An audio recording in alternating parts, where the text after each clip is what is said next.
안녕하십니까. 저는 한국전자통신연구원에 근무하는 김유진 책임연구원입니다. 오늘 발표할 내용은 스마트 안전축사 지능형 영상 분석 기술에 관해서 트리플레 E라고 불리우는데요. 그러니까 그 양돈 농가 있잖아요. 돼지 키우는 양돈 농가를 좀 IT 기술로 지능화한 여러 가지 기술들에 관해서 소개를 드리고자 합니다. 먼저 필요성에 관해서 좀 말씀을 드리면요. 현재 지금 보고 계시는 이 사진이 국내 그 제주도에 있는 국내 돼지 농가 축사 내부 사진인데요. 굉장히 이렇게 좀 밀실 구조고 그 여러 마리들이 이제 작은 공간에 이렇게 모여 있는 게 최근 그 밀실 농장의 어떤 특징이 되겠습니다. 그런데 이제 어떤 관점에서 보면 이게 참 그 우리가 그 식용으로 먹는 그 저기 동물들이 그러니까 좀 건강해야, 그러니까 돼지가 건강해야 사람도 사실은 건강하거든요. 한마디로 말해서 이 동물 복지형 돼지 농장이라는 것, 이 동물 복지라는 이 키워드가 현재 그 선진국에서뿐만 아니라 지속적으로 그 커나가는 키워드 중에 하나입니다. 그래서 사람, 동물, 환경이 하나라는 이 생태계 인식, 이게 굉장히 중요해요. 그러니까 다시 한번 말씀드리면 사람, 동물, 환경이 이제는 하나다라는 관점에서 축산산업, 그러니까 이제 산업동물이라고 하는데 축산산업 분야를 생각을 해야 되고 그 안에 어떤 동물, 그 안에 인간, 그 안에 환경이라는 관점에서 이 하나의 생태계를 다시 인식을 좀 해야 됩니다. 그렇다면 근본적인 접근이라는 게 뭘까요? 이제 사람, 동물, 환경, 그다음에 동물 복지라는 관점에서 그래서 이제 저희가 이제 좀 동영상을 잠깐 보면 좀 오래된 동영상이긴 한데 굉장히 상징성이 있어서 잠깐 그 좀 동영상을 보도록 하겠습니다. 핀란드 사람들은 돼지가 건강해야 사람도 건강할 수 있다고 믿는다고 합니다.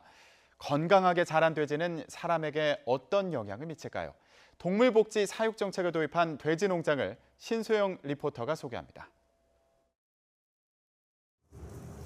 새끼 돼지가 카메라에 관심을 보입니다. 푹신한 집더미 위로 신나게 뛰어다니다가 푹 파묻히기도 하는데요. 지난해부터 동물복지 사육정책을 도입한 핀란드의 한 돼지 농장입니다. 이곳에서는 어미돼지와 새끼돼지가 한데 어우러져 살고 있는데요. 언젠가 엄마 돼지가 될 필리도 이곳에서 다른 아기 돼지들과 시간을 보냅니다. The difference from the conventional farm, we have more space for the animals, a lot of straw, and also we have for the sows free farrowing unit, like a group farrowing unit. 올리깔라 농장이 처음부터 이랬던 건 아닙니다. 돼지들은 이름이 아닌 번호로 불렸고 한 평도 안 되는 공간에 갇혀 새끼를 낳아야 했습니다.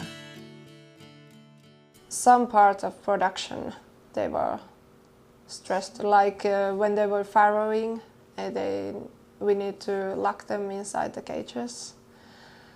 It was quite stressful for the sows.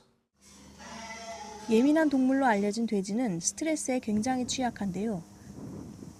오래 갇혀 지내다 보면 서로 꼬리를 깨무는 등 이상행동을 보이기도 합니다. 이 때문에 일부 국가에서는 태어난 지 3일 된 새끼 돼지의 꼬리를 자르기도 하는데요. 핀란드에서는 꼬리 자르기 등 돼지에게 스트레스를 줄 만한 일이 법적 제재 대상이 됩니다. The key thing is to enabling the natural behavior for the animals. Like for the pigs, the natural behavior is what they do is searching food from the ground.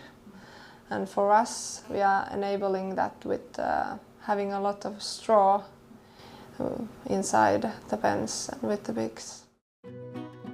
이런 핀란드의 동물복지 정책은 동물과 인간, 그리고 환경을 하나의 생태계로 보는 데서 시작합니다. 가축이 깨끗한 환경에서 자라야 오염도 줄고 소비자인 사람도 건강해진다는 것이죠.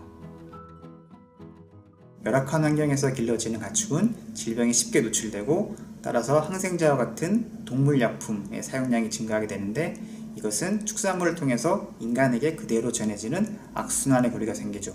이처럼 동물의 건강, 인간의 건강, 환경 이것이 하나로 연결되어 있는 예, 앞서 말씀드렸듯이 그 동물, 사람, 환경이 하나로 연결되어 있다는 게 굉장히 중요한 부분인데요. 영상에서 보셨듯이 돼지 축사 농가에 예전에는 밀집을 안 깔다가 밀집을 깔아서 이렇게 키우는 게 동물 복지인 것처럼 마치 그 영상에서 그 보여줬잖아요. 이게 이게 좀 재밌는 에피소드인데 밀집을 그냥 쉽게 단순히 깔면 되는 거 아니냐 이렇게 생각을 하겠지만 그 우리가 벼농사 할 때 저기 농약을 이제 방제 때문에 농약을 칩니다. 그러면 이제 그 밀집에 이제 그 농약이 묻어 있는 걸 이제 돼지 농가에 깔면 돼지들이 굉장히 좀 힘들어해요. 그래서 그 농약을 쓰지 않는 밀집을 써야 되는 부분이 있어서 훨씬 좀 이렇게 비싼 접근 방법입니다. 이 방법이. 그리고 밀집을 깔면 너무 좋은 게 밀집에 이제 여러 가지 그 박테리아들, 그러니까 미세 그 균들이 많아서 이제 얘네들이 발효를 시켜요. 이 그 배설물들을 발효를 시키기 때문에 또 이제 발효 과정에서 온도 상승도 되고 그래서 굉장히 돼지도 좋고 그리고 그 밀집을 나중에 이제 다시 그 비료로 그러니까 거름으로 쓰는 이런 이제 선순환이 이루어져서 굉장히 좋은데 또 하나 문제점이 그렇게 이제 동물 복지 농장을 경영을 하시는 분들이 계세요. 우리나라에서도 밀집을 쓰고 돼지를 키우시는 분도 계시는데 문제는 그렇게 해서 그 출하된 돼지 고기가 가격이 좀 더 비싸냐 그게 그렇게 소비자들한테 인식을 잘 못 받고 있어요. 그러니까 밀집에서 안 키운 그냥 일반 밀실에서 키운 돼지고기나 아니면은 저렇게 정말 정성을 들인 동물 복지에서 키운 돼지고기나 크게 그 가격에서 많은 차이를 보고 있지 않기 때문에 동물 복지를 운영하시는 농가들이 좀 약간 의욕이 좀 저하되는 그런 부분들이 분명히 존재합니다. 그럼에도 불구하고 이제 이렇게 열심히 돼지를 잘 키웠다 하더라도 너무나 이제 돼지 그 저기 가격이 그러니까 고기 가격이 올리게 되면 정부에서 이제 민생 안정 차원에서 또 돼지 고기를 수입을 많이 합니다. 뭐 관세를 낮춘다거나 그렇게 되면은 이 농가가 그러니까 가격이 시장의 논리로 가격이 오를 때 좀 이렇게 돈을 많이 버셔야 되는데 그런 부분들이 여러 시스템에 의해서 좀 힘드는 상황이 많이 벌어지고 있습니다. 그래서 사실은 축산 분야가 그래서 좀 여러 가지 이유로 쉽지를 않아요. 그러니까 이런 이제 여러 가지 상황에도 불구하고 그 축산 농가 수는 현재 지속적으로 줄어들고 있지만 생산량은 굉장히 많이 늘어나고 있습니다. 그래서 이제 그 이유는 각 축산 농가가 여러 가지 어떤 그 IT 기술이라든가 그 다음에 이제 백신이라든가 이런 감염병에 대한 대비를 많은 노력을 하셔서 이제 이렇게 그 양이 증가가 되고 있는데요. 그래서 이제 이 제일 중요한 게 그 양돈 농가에서 생산량을 늘리기 위해서는 이 가축 질병 방어를 위한 기술이 필요한 거고 그런 부분을 이제 스마트 안전 축사라는 기술로 이제 필요성을 좀 살펴보도록 하겠습니다.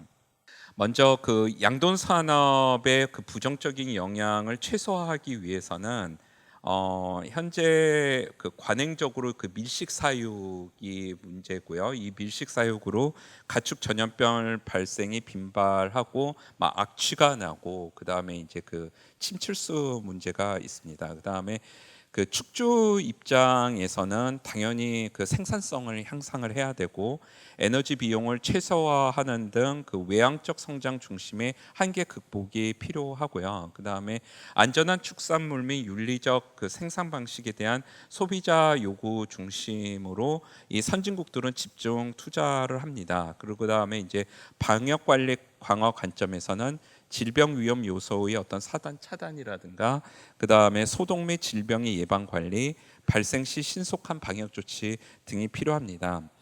근데 우리가 좀 눈여겨서 봐야 될 부분이 돼지의 국내 시장이 대략 한 7조 최근에는 한 8조 정도 되고요. 그다음에 소가 한 5.6조, 닭이 한 2조 정도 됩니다. 그래서 이 돼지 이 시장이 굉장히 커요. 그런데 중요한 거는 국내에서 생산한 돼지 고기를 전부 다 출하시켜도 국내 그 수요를 따라가지를 못합니다. 그래서 수입을 해야 되는 이제 상황입니다. 그래서 국내 돼지 그 농가의 생산은 언제든지 부족하다. 따라서 굉장히 이렇게 좀 뭐라 그럴까, 이렇게 돈을 벌 수 있는 그런 마켓이면 틀림이 없지만 신규로 돼지 농가를 현재 그 지을 수가 없습니다. 기존에 그 돼지 농가 라이센스를 가지신 분한테 그 라이센스를 사서 뭐 이렇게 시설을 그 개선을 하든지 해야 되기 때문에 약간 진입 장벽도 존재하고 여러 가지 좀 시장성이 있는 그런 파트임은 분명합니다. 그래서 이 양돈 농가가 이 스마트 안전 축사 기술에 관해서 굉장히 좀 많은 관심을 가지고 있어요.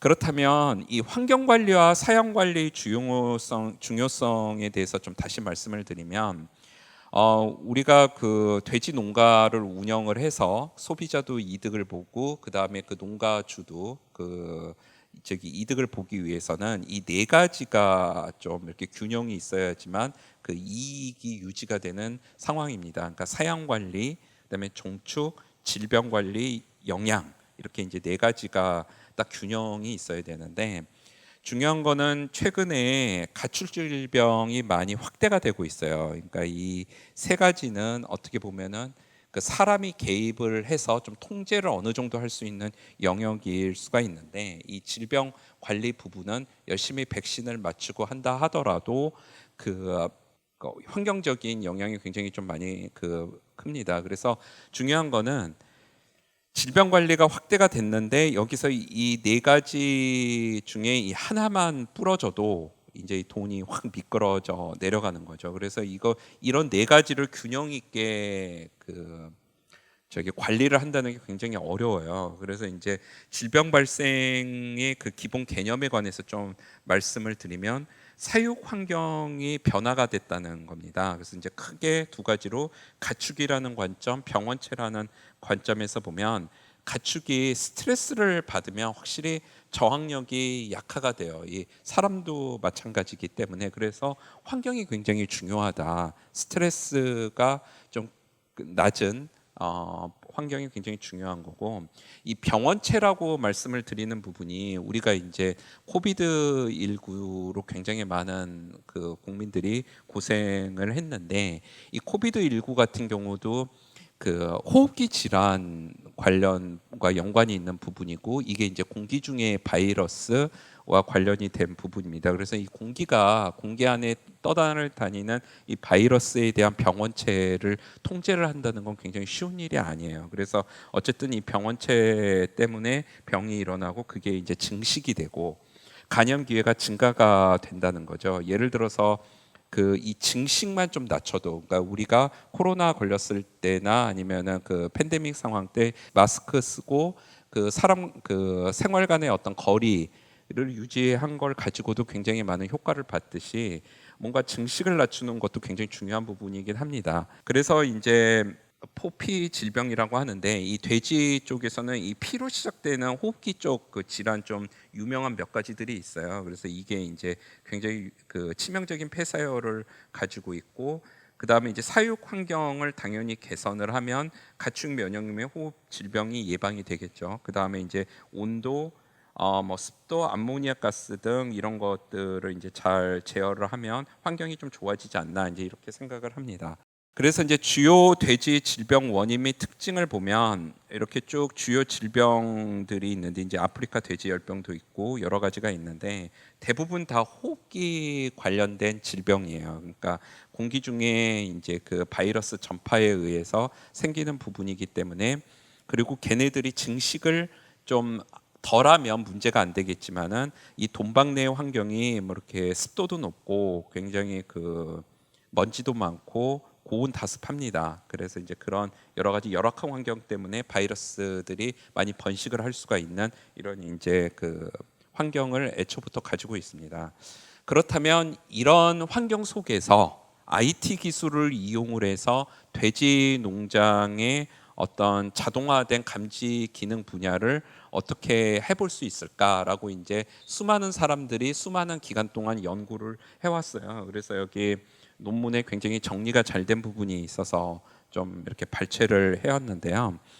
데일리 액티비티 버젯이라는 관점에서는 이제 어떤 그 객체들, 돼지가 되겠죠. 뭐 생활 패턴의 변화라든가, 그 다음에 이제 살찌워져서 이렇게 자라나는 과정의 어떤 상호작용, 행동 복잡성의 변화 등을 가지고 뭐 예측을 해볼 수가 있겠고, 중요한 거는 잘 먹느냐. 그러니까 이제 건강한 사람도 이렇게 잘 먹고, 좀 건강이 안 좋으신 분들은 이 섭취가 줄어들듯이 돼지도 이제 건강에 따라 잘 먹느냐, 사료 섭취를 하느냐, 음료 섭취를 하느냐, 아니면 배설을 잘 하느냐, 이런 것들을 보고 이제 그 건강 상태를 좀 예측을 해볼 수가 있겠습니다. 그래서 사료 섭취, 섭취 패턴의 변화, 수분 섭취, 그 다음에 그 비뇨, 즉 배설 행위의 어떤 빈도 등을 보면서 건강을 예측을 해볼 수가 있겠고요.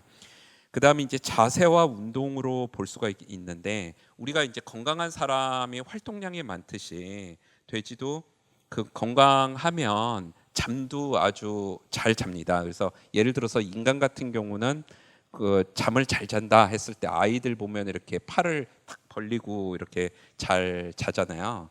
돼지들 같은 경우는 이제 옆으로 이렇게 딱 누워서 이제 잘 잡니다. 근데 이제 배가 아프거나 하는 돼지들은 이렇게 좀 움츠려서 이제 좀 자는 경향도 조금은 있고, 꼭 그렇다는 건 아니에요. 하지만 그런 경향성이 보인다는 걸 말씀을 드리는 거고, 그 다음에 얘네들이 스트레스를 많이 받으면 그 꼬리 위치, 그러니까 이제 그 꼬리를 이렇게 올리거나 이렇게 꼬리가 축 처지거나 하는 걸로 건강을 대략적으로 예측은 해볼 수가 있습니다. 그 다음에 또 하나는 이 응집력과 격리인데, 돼지들이 추우면 자기네들끼리 이렇게 붙어요. 그래서 이제 체온을 유지하려는 습성이 있고, 또 잘 먹고 큰 돼지들은 열이 많이 나오기 때문에 이렇게 좀 서로 안 붙어 있습니다. 좀 이렇게 떨어져 있고, 그래서 이제 이 응집력과 격리, 그 다음에 이제 어떤 발성, 이 발성이 굉장히 좀 중요한데, 돼지들이 호흡기 쪽으로 좀 이렇게 숨이, 우리가 이제 기침을 하듯이 돼지들도 이렇게 호흡기 쪽에 건강이 안 좋으면 이렇게 헉헉거리거나 이렇게 비명을 지르거나 얘네들이 이제 기침을 가끔 합니다. 그래서 이런 발성을 가지고도 이제 돼지들이 쉽게 말해서 뭐 질병에 걸렸는지를 알 수가 있고요. 꼬리 물기 같은 경우는 스트레스를 많이 벌면 많이 높아지면 앞에 있는 돼지의 그 꼬리를 뒷돼지가 물어버립니다. 이제 이런 부분들, 그럼 이제 물어버리면 이제 상처가 나고 여기에 이제 감염이 되고 이제 질병으로 번지는 이런 이제 악순환이 되겠고요. 그래서 이제 이런 여러 가지 패턴들을 보고 IT 기술이 뭐가 문제겠구나 하는 그 예측을 충분히 할 수 있는 이제 근거가 됩니다.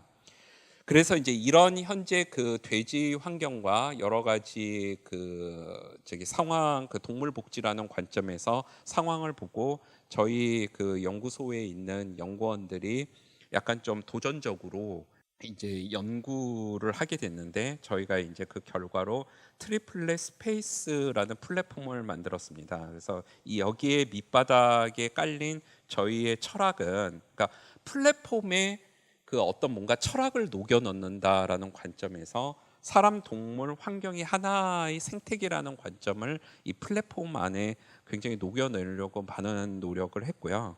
이 트리플렛이라는 뜻이 뭐 이렇게 새 쌍둥이라고 이제 생각을 하시면 돼요. 그래서 사람, 동물, 환경이 하나이기 때문에, 쌍둥이이기 때문에 이거를 이제 그 플랫폼에 녹여 내려 보자 해서 이제 만든 게 트리플렛 스페이스 플랫폼이 되겠습니다. 그래서 이제 정말 아무것도 없는 빈 하얀색 종이서부터 이제 스크래치를 이제 시작을 했는데요. 휴먼 피그 인바이러먼트라는 이 키워드를 가지고 이렇게 이 연구자들이 그 뭔가 아무것도 없는 거에 이제 이런 그림을 그려낸 결과가 그 트리플렛 스페이스 플랫폼인데, 좀 살펴보도록 하겠습니다.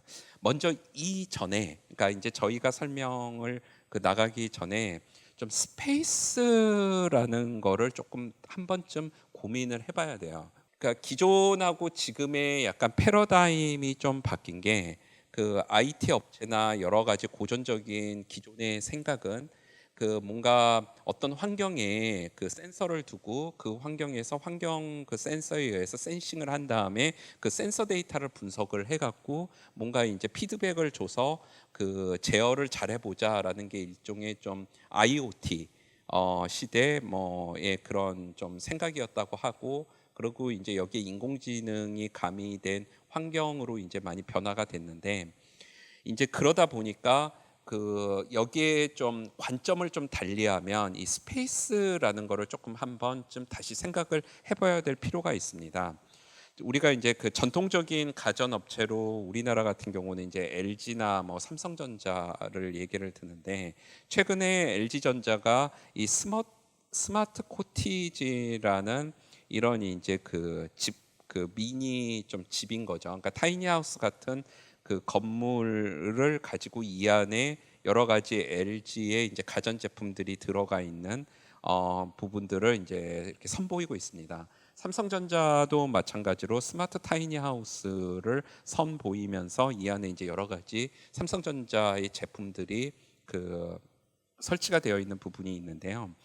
대부분 이 스마트 코티지나 스마트 타이니 하우스 같이 이런 공간 스페이스를 고려를 할 때 이제 그 첫 번째로 나오는 그 이야기가 에너지입니다. 에너지에 대한 어떤 효율성을 두게 되는데요. 이제 그 다음 생각을 해봐야 될 게 이 거주자의 어떤 쾌적성, 이 쾌적성과 바로 연결이 되는 게 어떤 냉난방이 있을 수 있고, 그 다음에 에어 퀄러티, 그러니까 공기의 질이 굉장히 좀 중요한 역할을 합니다. 그래서 뭔가 이 사람이 사람답게 살아가기 위해서, 그 다음에 이제 어떤 여러 가지 편리한 IT 장치들, 뭐 가전들의 도움을 받기 위해서는 어떤 정해진 스페이스 내에서의 종합적인 그 모니터링과 그 제어가 굉장히 중요한 요소로 생각을 해볼 수가 있겠습니다.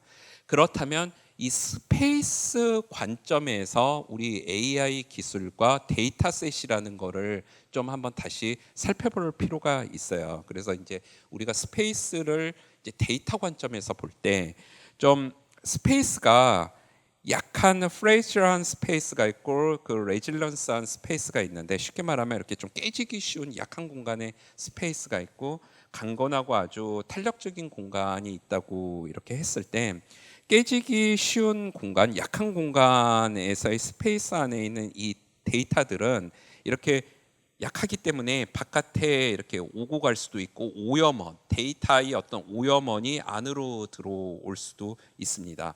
그러면은 이제 이런 이제 그 프레이즈한 어떤 스페이스, 약한 공간에서 이 데이터 셋들이 이렇게 여러 개가 있으면 우리가 이걸 가지고 이제 학습을 하잖아요. 그러면은 데이터가 폴루션된, 그러니까 오염된 데이터 셋을 가지고 이렇게 학습을 하게 되면 당연히 이제 AI도 좋은 결과가 나올 수가 없는 거죠. 그런데 이렇게 이제 탄력적인 공간, 아주 그 튼튼한 강건한 공간에서의 이 데이터 셋은 바깥에 그 오염원이 이렇게 튕겨나가는 부분이 있고, 내부 오염원, 내부 정제된 데이터도 이렇게 바깥에 나가서 뭐 변질이 되지 않는다는 측면으로 볼 수가 있겠습니다. 그래서 이렇게 딱 그 잘 정리가 된 그 데이터셋을 학습을 하게 되면 그 결과도 당연히 좋다는 건 뭐 너무나 상식적인 이야기가 되는 거죠. 그래서 이 스페이스 관점에서 이 데이터셋의 중심의 첫 번째가 이 스페이스다라는 거를 좀 말씀을 드리고 싶습니다. 그렇다면 이제 농장 중심에서 이 스페이스를 좀 대한민국과 네덜란드 관점에서 좀 볼 수가 있겠는데요. 우리나라 같은 경우도 정말 좀 잘 되어 있어요. 그런데 이제 좀 열악하신 농가들도 있기 때문에 대부분 저희는 이제 시설 하우스라고 그러는데, 쉽게 말하면 비닐 하우스 같이 프레임 설치하고 이제 비닐로 덮어서 이제 이렇게 합니다. 그래서 굉장히 좀 시설비가 굉장히 작죠. 스페이스 관점에서 저는 이제 어떤 부분을 말씀을 드리고 싶냐면, 이 비닐하우스의 이 시설하우스의 이 층고가 낮아요. 그런데 이제 네덜란드 같은 경우는 이게 이제 그 유리나 폴리카보네이트 같은 재질의 그 지붕을 가지고 있는 이제 온실들이 대부분인데, 중요한 거는 층고가 굉장히 높습니다. 이 층고가 높고 낮음의 그 차이가 뭐냐면 피코 마이크로, 그러니까 피코 클라이밋이라고 하는데, 우리가 이제 기상청 정보를 보는 게 이제 클라이밋이라고 하면 어떤 산 정도, 특정 산의 정보가 뭐 마이크로 클라이밋이라고 하고, 그다음에 어떤 한 농장 정도를 이제 나노 클라이밋이라고 하면, 이렇게 이제 특정 지역, 그러니까 아주 굉장히 그 작은 지역의 그 기후 환경을 이제 피코 클라이밋이라고 합니다. 그러니까 네덜란드 같이 이제 이런 선진국 입장에서는 이런 스페이스에 대한 통제를 피코 클라이밋이라는 관점에서 많은 부분을 제어를 하고 이해를 하고 있다는 거예요. 중요한 거는 시설주와 농장주가 이해를 하고 있다. 그래서 이제 처음서부터 층고를 높은 하우스를 만들었고, 이 안에 생기는 피코 클라이밋을 잘 제어하게끔 하는 기술을 생각을 했다라는 거고, 우리나라는 좀 아쉽게 층고가 낮은 이유가 좀 이렇게 비용적인 측면, 그 다음에 이제 비용적인 측면이 있다 보니까 여기에 이제 환기가 잘 안 됩니다. 안 되다 보면 이제 병충해가 되고, 이 병충해를 사전에 방지하거나 이제 병해충을 어쨌든 예방하기 위해서 이제 농약을 좀 많이 쓰고, 그런 이제 여러 가지 부분들이 좀 존재를 해요. 에너지 측면에서도 층고가 높은 게 훨씬 더 좋고요. 그래서 중요한 거는 관점의 시작을 이런 작물의 이해도 중요하지만 그 이전에 시설에 대한 이해, 즉 스페이스에 대한 이해, 결국은 내가 피코 클라이밋을 어떻게 잘 제어하고 이해를 하는가가 굉장히 이 핵심의 그 근본적인 핵심이 됩니다. 그래서 저희는 이 트리플렛 스페이스 플랫폼의 아키텍처를 설계를 할 때 앞서서 말씀드린 드린 그 인간, 동물, 환경이라는 측면, 그 다음에 이제 그 피코 클라이밋, 이 시설이라는 이해, 스페이스라는 이해라는 관점에서 이제 디자인을 이제 이렇게 했습니다. 그래서 이제 그 내용은 저희가 스페이스라고 불린 이유는 피그 하우스, 그러니까 그 축사의 어떤 세이프티, 그다음에 이제 디지털 트윈 플랫폼, 그다음에 이제 관제 시스템, 그다음에 인증 시스템, 동물 복지를 위한 인증 시스템, 세이프 아이 시스템이라는 이렇게 좀 뭐 그 영어의 그 이니셜을 이렇게 그 편하게 가져와서 그냥 스페이스라고 했습니다. 그래서 저희 전체 플랫폼 시스템은 크게 다음과 같이 이제 이 빨간 5개로 이루어지는데, 그 트리플렛 S라고 그래서 그 축사 내에 뭐 공기를 순환을 한다거나, 그 다음에 이제 그 공기의 어떤 재순환, 그 다음에 뭐 소독 살균, 뭐 농장 운영 관리, 이런 부분들이 있는 시스템이 있겠고요. 트리플렛 A라고 그래서 이상을 인지를 하면 뭐 자율 상황 인지라든가, 그 다음에 이제 그 피지컬 투 버티컬이라고 그래서 뭐 그 일종의 약간 디지털 트윈으로 이제 뭔가를 관리를 하는 거, 그다음 환경 제어, 에너지 제어, 사용 제어, 뭐 이런 부분, 약간 좀 제어 쪽에 관련된 부분 플랫폼. 그다음에 트리플레이 E라고 그래서 이제 그 카메라를 통해서 어떤 돼지의 어떤 상태를 모니터링을 하고 뭐 바이오 면역 감지를 하는 이런 부분. 그 다음에 이제 그 동물 복지 인증이라고 그래서 그 농장이 동물 복지를 제대로 그 수행을 했는지에 따라 인증을 해주는 이런 시스템, 이 모든 거를 이제 그 디지털 트윈 플랫폼으로 엮는 P2V 이런 시스템, 이렇게 이제 그 나누어서 이제 플랫폼 디자인을 하게 됐습니다. 그래서 이제 하나하나씩 이제 좀 빠르게 살펴보도록 할게요. 이제 그 트리플렛, 아까 전에 스페이스, 뭐 S, P, A, C 이 각각 이제 단어에 해당되는 부분이 이제 그 이제 쭉 5분야에 관해서 이제 빠르게 설명을 드릴 텐데요.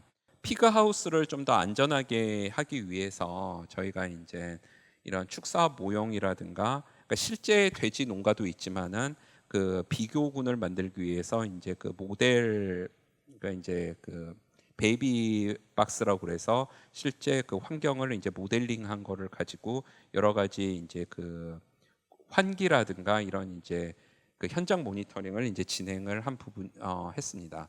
그다음에 또 하나는 이 공기의 어떤 재순환이 굉장히 중요한데요. 계절별로 축사 내부의 환경을 분석을 해서 CFT 모델 설계 검증을 통한 이런 이제 분석을 진행을 했고, 여기서 이제 보시는 바와 같이 겨울철 분석 결과, 이제 여름철 분석 결과가 이제 이렇게 그 차이가 있습니다. 그래서 공기 재순환 그 운영 알고리즘에 관한 부분을 이제 개발을 진행을 했고, 또 하나는 저희가 이제 디지털 트윈 기반 축사 시스템이라고 그래서 이렇게 그 중천장이 있는 경우와 중천장이 없는 경우로 이제 그 저기 표준 모델 축사를 설계를 했어요. 그래서 이제 이런 부분에 대한 에너지 시뮬레이션을 이제 진행을 했고, 이제 한국형 표준 축사로 이제 총 8개 축사 타입을 정의를 해서 이제 모델링을 하고 디지털 트윈에서 시뮬레이션을 할 수 있도록 이제 모델을 만들었습니다. 그 다음에 이제 디지털 트윈을 위한 매핑이 뭐냐면, 실제 농가에 그 예를 들어서 환기구 팬이 있으면 그 부분을 이제 그 버추얼한 부분에 매핑을 하기 위한 어떤 그 도구가 필요한데요. 그래서 이제 P2V의 객체 매핑 단위 시험을 이제 진행을 했습니다.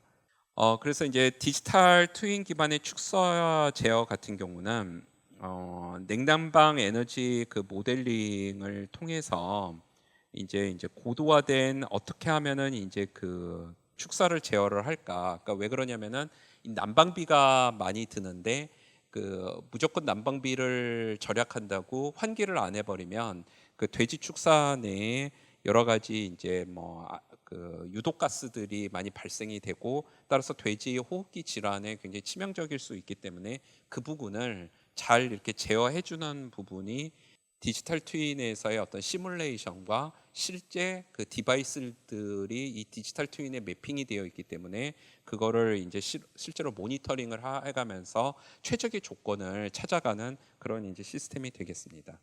그 다음에 이제 냉난방 모델, 그 에너지 모델에 관한 이제 그 어떻게 하면은 그 고도화하고 운영 전략을 도출할 것인가에 관한 부분들을 이제 알려주는 그런 그 가이드를 알려주는 이제 기술이 되겠습니다.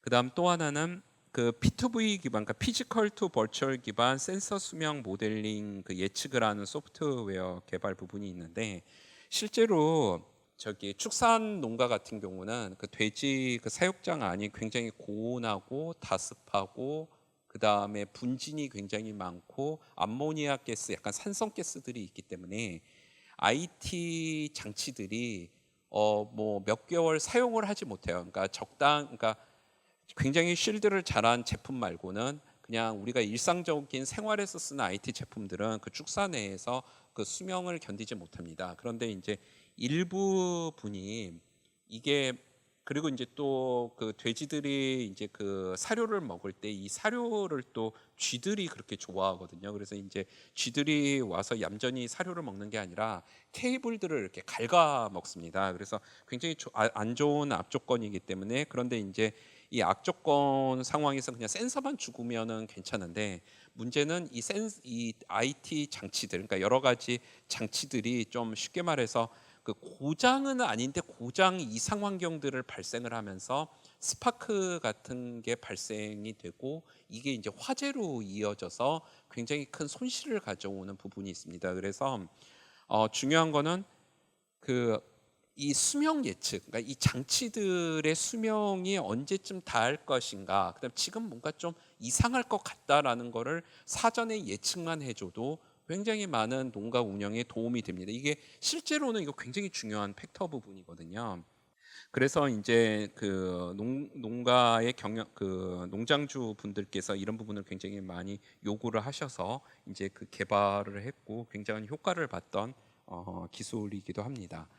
그 다음에 이제 이상 상황이 인지미 5차 보정 엔진 같은 경우는 이렇게 그 데이터가 예를 들어서 온도 데이터 뭐 이렇게 하나만 들어오는 게 아니라 뭐 먹이 그 사료의 어떤 그 사료가 이제 소모된 상황이라든가, 그다음에 뭐 영상 데이터, 이렇게 이질적인 데이터들이 이제 그 많이 이제 서버에 들어오는데, 그런 이질적인 데이터가 일종의 이제 멀티모달 데이터라고 하잖아요. 이제 이런 멀티모달 데이터 환경 속에서 이상 상황을 인지하고 거기에 생기는 어떤 오차들을 보정하는 그런 엔진 개발도 이제 그 이루어졌습니다. 그 다음에 이제 또 중요한 게 그 바이오마커라고 해서 이제 그 스트레스를 디텍션을 하는데요. 잠깐 보여드리면, 돼지가 되게 이렇게 입이 심심해하는 동물이에요. 끊임없이 그 뭔가를 이렇게 움직이는데 돼지 같은 경우는 굉장히 좋은 센서가 이 코입니다. 이 코가 돼지 코가 그 4km밖에 있는 그 저기 냄새도 맡을 수 있을 정도의 그 센서고, 그 다음에 이 돼지의 지능이 돼지가 아마 64인가 60 몇 가지 숫자를 셀 수가 있어요. 그래서 굉장히 좀 지능이 높은 동물입니다. 그래서 이제 코라는 그 센서도 발달되어 있고 지능도 어느 정도 있는데 이제 얘네들이 굉장히 이제 입이 심심해하니까 돼지 농가 같은 경우는 이제 놀이개라고 그래서 그 이제 돼지가 심심하면 얘를 막 이렇게 물어 뜯고 막 하는 좀 습성이 있거든요. 그런데 이제 중요한 건 이 병든 돼지 한 마리만 여기에 그 무는 게 아니라 그 여러 마리들이 이제 동시에 물기 때문에 이제 감염병이 급속하게 퍼질 수 있는 환경인 거고, 그래서 이제 저희가 이 돼지가 물 때 그 침을 흘리거든요. 그래서 이제 이 침을 여기에 이제 석션하는 장치를 달아서 침을 이제 이렇게 빨아들여 갖고 이 돼지 침을 이제 한 곳에 이제 모읍니다.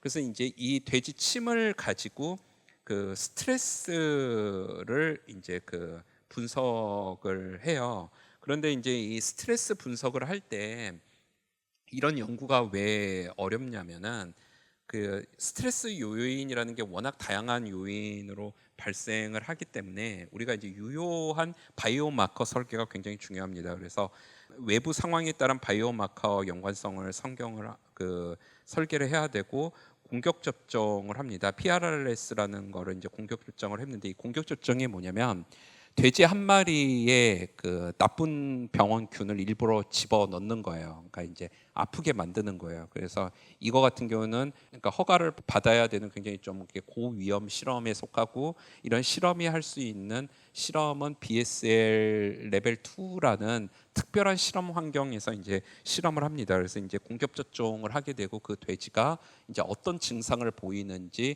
이제 관찰을 하는 그런 걸 통해서 이제 바이오마커의 이제 그 신뢰성을 좀 높입니다. 그다음에 이제 세균 공격 접종이라든가 고온 환경 스트레스 자극 뭐 여러 가지들을 가지고 이제 바이오마커들을 설계를 하는데, 저희 같은 경우는 이제 이 돼지 타액 그 침액을 가지고 이제 그 실험에 이제 그 적용을 해봤습니다.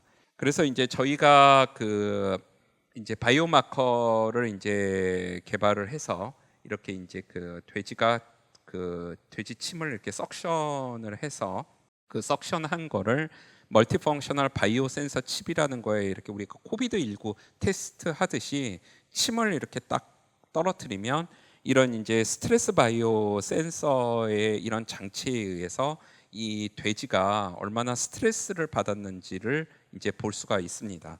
그래서 그 결과를 보면 저기 스트레스 지수가 높을수록 이제 뭔가 얘네들이 이제 아프구나라는 거를 이제 간접적으로 이제 알 수가 있는 상황이 되겠죠. 자, 여기까지는 그 여러 가지 이제 다른 그 트리플렛 스페이스 중에서 뭐 센서라든가 이런 이제 스트레스 디텍션에 관한 부분인 거고, 지금서부터 이제 말씀드릴 게 오로지 영상을 통해서 그 아픈 돼지, 이상한 돼지를 골라내는 이런 이제 기술에 관해서 말씀을 드리도록 하겠습니다. 영상을 통해서 이상 징후를 판단을 한다. 그렇다면은 그 이상 징후의 기준은 뭐지? 라는 부분에 이제 궁금함이 있으실 거예요. 그래서 이런 부분을 찾아내는 게 어떻게 보면 가장 중요한 좀 핵심 부분일 텐데요. 그 앞서서 제가 그 논문에서 그 IT 기술로 할 수 있는 그 여러 가지 내용들에 관해서 이제 그 말씀을 드린 부분에 관해서 저희가 크게 세 가지로 이제 요약을 해서 이제 그 인공지능이 이제 아픈 돼지를 찾아냅니다.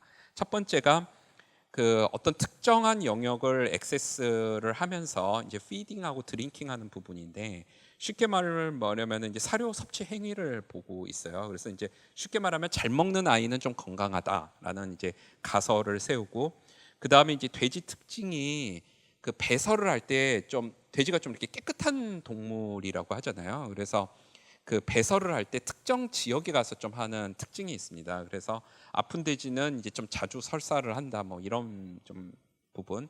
그 다음에 이제 그 posture and locomotion 부분에서는 건강한 아이는 좀 이렇게 잘 돌아다닌다. 그 다음에 이제 왜소한 아이는 좀 약간 비활동적이다. 그 다음에 이제 건강하게 자는 모습. 그 다음에 이제 그 응집력과 격리.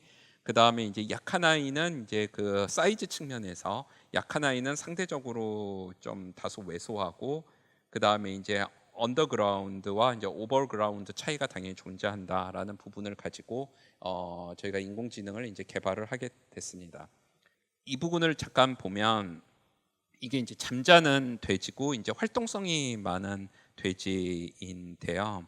확연히 차이가 나죠. 이제 이렇게 계속 활동성이 없는 돼지는 거의 움직이지 않고, 그렇게 활동성이 많은 경우는 이제 이렇게 이제 오브젝트 디텍션을 잘 해서 얘가 활동량이 얼마다 어떻다라는 걸 이제 분석을 해주는 그런 이제 부분이 되겠습니다. 그래서 이제 지능형 영상 분석 기술에 관해서 이제 설명을 드리도록 하겠습니다. 약간 저희가 개발한 시스템을 이제 웹에서도 이제 할 수 있게끔 저희가 그 웹 기반으로 이제 모든 걸 할 수 있게끔 개발을 했는데요. 한번 좀 동영상을 보고 좀 간략하게 설명을 드리도록 하겠습니다. 제가 좀 빠르게 넘기면서 보여드리도록 하겠습니다. 예, 이렇게 이제 그 로그인 화면이 나오면 이제 로그인을 하면 되고요. 이제 대시보드가 나오는데, 이제 저희가 순천에 있는 그 에코팜이라는 농장에 이제 설치를 해서 이제 됐어요. 그래서 이런 이제 여러 가지 환경 모니터링들이 나오고, 대시보드에서는 이렇게 그 시스템 이벤트, 어떤 징후가 발생됐다 이런 걸 이제 요약해서 볼 수 있는 부분이 있습니다. 그래서 이제 1번 돈방에 이제 그 실시간 영상 이제 클릭을 하면 이렇게 나오는데, 이제 그 실시간으로 이렇게 지금 분석을 하고 있습니다. 이렇게 분석을 하면 여기에 이제 그 군집 개체 행동의 어떤 분산율, 응집률, 활동률, 수면율, 뭐 사료 접근율, 활동 상태 등이 이제 예를 들어서 10분 정도 요약이 돼서 이제 대시보드에 이제 이렇게 실시간으로 그 표시가 되는 부분이고요. 이게 먹이통이에요. 이 먹이통 부분에 ROI를 정하고 이 돼지들이 얼마나 접근을 했는지 이제 카운트를 하고, 그 다음에 이제 여기가 그 배설 구간입니다. 이 배설 구간에 몇 마리가 접근을 했는지, 그다음에 이쪽으로 가는 애들은 몇 마리인지, 이쪽으로 가는 애들은 몇 마리인지, 뭐 누워 있는 애들, 이렇게 움직이는 애들을 이제 모니터링을 해서 전부 다 이렇게 분석을 실시간으로 하고 있습니다. 그래서 이제 이렇게 그 실시간 분석이 끝나면 이렇게 쭉 타임축을 가지고 그 여러 가지 변화량의 모니터링을 이렇게 쭉 볼 수가 있고요. 그 다음에 이제 그 결과를 이렇게 그 분석 메모라고 그래서, 예를 들어서 이제 전문가가 농장장이 이제 이렇게 좀 그때 상황을 이렇게 메모를 해두면 이게 나중에 또 이제 데이터로서 활용될 수 있게끔 그렇게 했습니다.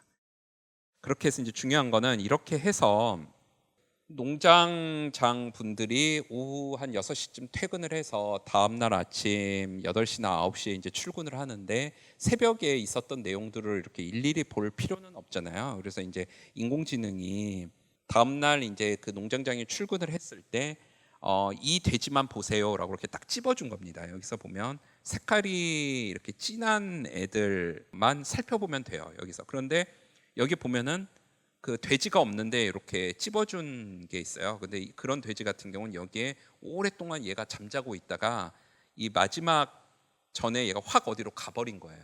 근데 이제 그 이렇게 지금까지도 찐한 애들은 그 이제 계속 누워 있는 애들, 그러니까 이런 애들이 조금 좀 아픈 확률이 굉장히 높은 그 확률이 있다라는 거를 좀 알려줍니다. 그 다음에 그 내에서 이제 여러 가지 통계치들도 이제 데이터로 이제 보여주고요.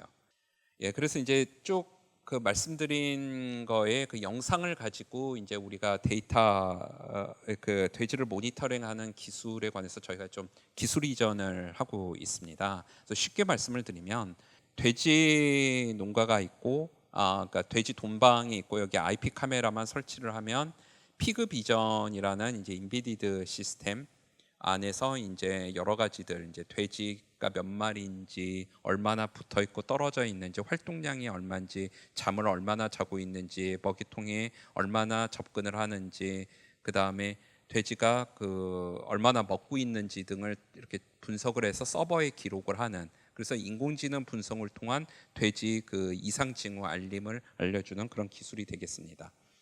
그래서 이제 실제 농장 같은 경우는 이렇게 돈방에 카메라 한 대를 다 설치를 해야 돼요. 그다음에 이제 분석하는 그 추론하는 그 시스템이 있어야 되고, 그다음에 뭐 그게 전부죠. 이제 그 외에는 그 뭐 이렇게 가시화할 수 있는 모니터 정도만 있으면 되는데, 이제 대부분 농장에서 돈방에 이렇게 카메라 한 대씩 설치를 하는 게 좀 경제적인 부담이 아닙니까라고 이제 일반인들은 그렇게 생각을 하실 수가 있어요. 그런데 의외로 이 돼지 농가 수익을 보시면 사실 생산량을 높이기 위해서 카메라 몇 대 설치하는 거는 돼지 농가 입장에선 크게 비용 투자가 아닐 수도 있습니다. 약간 아까 전에도 7조라는 그 전체 시장에서 그 돼지 농가가 1,500개인가 1,800개 같이 이렇게 몇 개가 안 돼요. 그래서 그런 관점에서 봤을 때 일반인들 좀 생각하고는 차이가 있을 수가 있습니다. 그래서 이제 저희 같은 경우 실제로 카메라를 달고, 그 다음에 이제 돼지 그 활동을 모니터링을 하고, 그래서 앞서 트리플렛 스페이스라는 시스템을 적용을 해서 얼마나 돼지의 그 생산성이 좋아졌지라고 되게 궁금해 하실 거잖아요. 그리고 저희도 되게 이런 부분이 궁금한 거예요. 근데 이제 하나 말씀을 드릴 거는, 이게 정확한 이제 비교를 하기 위해서는 이제 대조군이 정확해야 되는데, 돼지는 산업동물이라 6개월마다 한 번씩, 그러니까 태어나서 고기로 만들어지고 사람한테 이제 팔려가는 기간이 6개월이기 때문에 1년이라는 주기로 봤을 때 인공지능 기술을 적용하지 않은 돼지와 인공기술을 적용한 돼지가 같지는 않습니다. 이게 어쩔 수가 없는 상황이고요.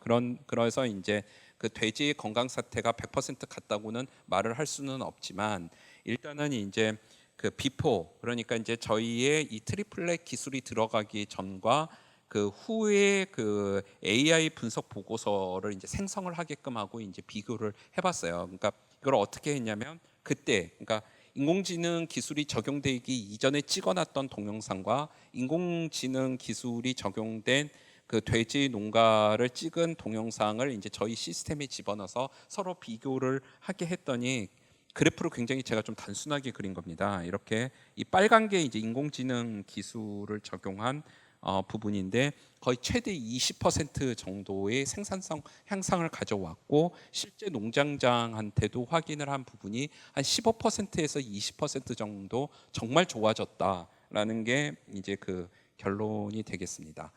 그래서 이제 저희가 이 일을 하기 위해서 많은 노력을 했는데, 그 돼지만 그 8만 마리, 8만 6천 마리 정도 라벨링을 했습니다. 그 다음에 이제 여러 가지 객체를 보면 17만 개 객체 정도 라벨링을 했고요. 그래서 이제 이런 그라운드 트루스 작업을 하기 위해서 3개의 농장 6개 돈방에서 영상을 획득을 했고, 그리고 저희가 데이터셋에 일종의 좀 기능을 부여를 했습니다. 그러니까 이게 좀 굉장히 좀 중요한 이야기인데, 데이터셋을 만들 때 얘는 돼지야, 얘는 뭐 사료통이야, 얘는 사람이야, 이렇게만 만들면 결국을 할 수 있는 게 돼지냐 사람이냐 뭐 사료통이냐 밖에 안 돼요. 근데 거기서 예를 들어서 돼지를 그 라벨링을 한 다음에 그 돼지가 피부가 이상한 것 같다라는 거를 알아내려면 거기에 또 알고리즘이 들어가야 되고 여러 가지 기술들이 들어가야 되는데, 이제 데이터셋 자체가 돼지다 아니다라만 알 수 있기 때문에 결국 그 알고리즘은 한계를 가질 수가 있습니다. 그래서 이제 저희는 이런 한계성을 알았기 때문에 돼지 데이터셋 자체에서부터 습득을 할 때 기능을 가질 수 있는 데이터셋을 만들자라는 전략을 수립을 했어요. 그래서 그거는 이제 돼지의 자세, 그러니까 서 있음, 누움, 엎드림에 대해서도 당연히 라벨링이 되어 있고요. 그 다음에 붙어 있는지 떨어져 있는지도 라벨링이 되어 있고, 행동 방향, 돼지의 머리를 라벨링을 함으로써 그 돼지의 어떤 바운딩 파스의 중심과 머리축의 방향을 알면은 돼지의 어떤 움직이려고 하는 방향을 예측을 할 수가 있고, 그 다음에 이제 그 객체에 관한 부분, 뭐 돼지냐, 먹이통, 물통, 센서, 사람, 이렇게 이제 자세, 응집 여부, 행동 방향, 종류 구분이라는 이 4가지 범주 내에서 라벨링을 하다 보니까 굉장히 많은 그 기능들을 저희가 이제 그 성취해낼 수 있었던 결과를 가지게 됐습니다. 그렇다면 이제 이런 부분에 관해서 이제 좀 고민을 하게 될 거예요. 이제 우리가 머신러닝 모델 중에 앙상블이라는 이야기를 많이 좀 들어보셨을 텐데, 덜 똘똘한 애들, 그러니까 이제 어린이들 같은 지능을 가진 애들 10명을 모아갖고 이제 그 일을 처리를 하느냐, 아니면 정말 똑똑한 성인 한 명 머리를 그 인공지능을 만들어내느냐가 이제 이 또 설계와 이 플랫폼을 디자인할 때 좀 관점 부분인데요. 저희는 이제 뉴로스트림이라고 그래서 쉽게 말해서 좀 아이 같은 지능 10명을 더 중요시하는 거죠. 그러니까 쉽게 말하면 한 지능은 너는 오브젝트 디텍터만 잘하면 돼. 너는 트래킹만 잘하면 돼. 너는 분류만 잘하면 돼. 이렇게 나눈 다음에 걔를 이제 스트림 형식으로 이렇게 쭉 그 연결을 하는 심리스한 어떤 파이프라인 구조로 이제 만드는 부분들이 이제 되게 중요한데요. 저희가 이제 비디오로 그 영상을 취득을 해서 최종 결과가 나오기까지 이제 그 어떤 파이프라인 형태의 이제 디자인이 중요하고, 이게 이제 웹 서버에서 이제 관리가 돼야 되기 때문에 이게 이제 연결될 수 있게끔, 연동될 수 있게끔 하는 종합적인 이제 아키텍처 설계를 했습니다. 그래서 이제 그 결과, 앞서 말씀드린 대로 이제 그 ROI 영역에서 이제 객체 감지를 하고, 그 다음에 검출, 특정 영역의 어떤 출입 영역 부분, 트래킹 아이디 부분을 해서 이제 다음과 같은 결과를 나오고요.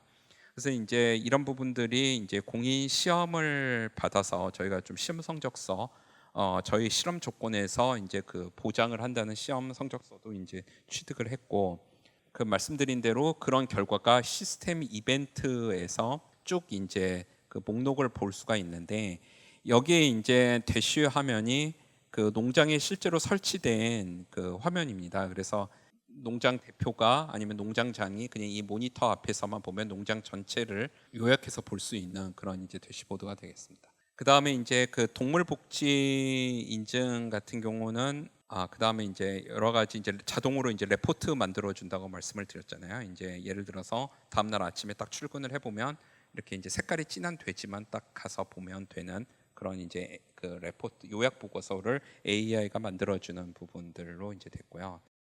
그래서 이제 이런 부분들이 그 굉장히 비용이 많이 들 것처럼 생각이 드는데, 물론 그 말씀도 맞아요. 데이터셋을 만들고 모델을 만들고 이런 환경을 만들고 하는데 굉장히 많은 비용이 들지만, 이 만들어진 모델을 가지고 그 인베디드 시스템에 탑재를 해서 이렇게 서비스를 하게끔 하는 이제 이런 인베디드 시스템, 저희가 이제 피그비전이라고 명칭을 들려드는데, 이거는 그렇게 비용이 많이 들지 않습니다. 그래서 이제 농가 같은 경우는 이런 피그비전 기술만 이용을 하면 한번 보시겠습니다.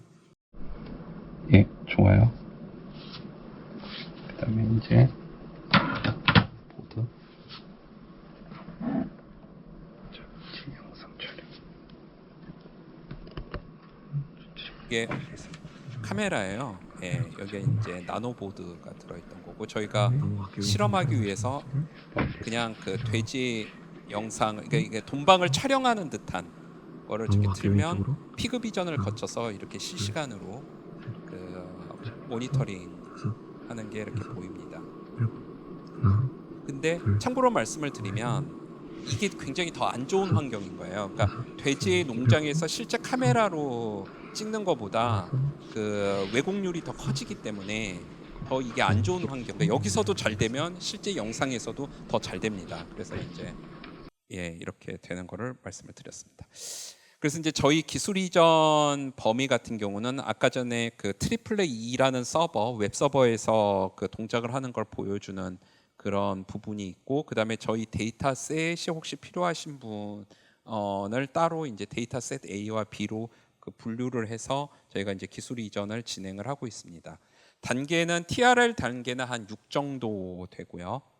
그다음에 이제 특징 같은 경우는 그러니까 기존에는 이제 영상 처리나 객체 인식에 대한 단편적인 분석 기술로 이렇게 서비스 연계 기술이 부족했다면, 이제 서비스까지 가능할 수 있는, 그러니까 농가에 저런 시스템을 설치하고 이제 구독료를 받을 수 있다거나 아니면 농가 같은 경우는 적은 비용으로 이제 시설 투자를 해서 생산성을 뭐 한 15% 20% 이상 늘릴 수 있다거나 이제 이런 부분이 가능하도록 되겠습니다.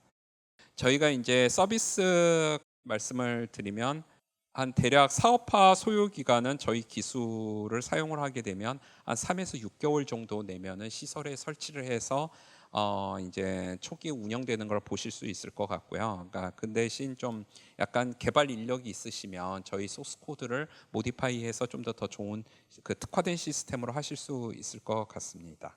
대전, 세종, 충남 지역혁신 플랫폼 이 그 사업에 관해서 저기 설명드린 그 발표를 여기까지 마치도록 하겠습니다. 예, 그 긴 시간 들어주셔서 감사합니다.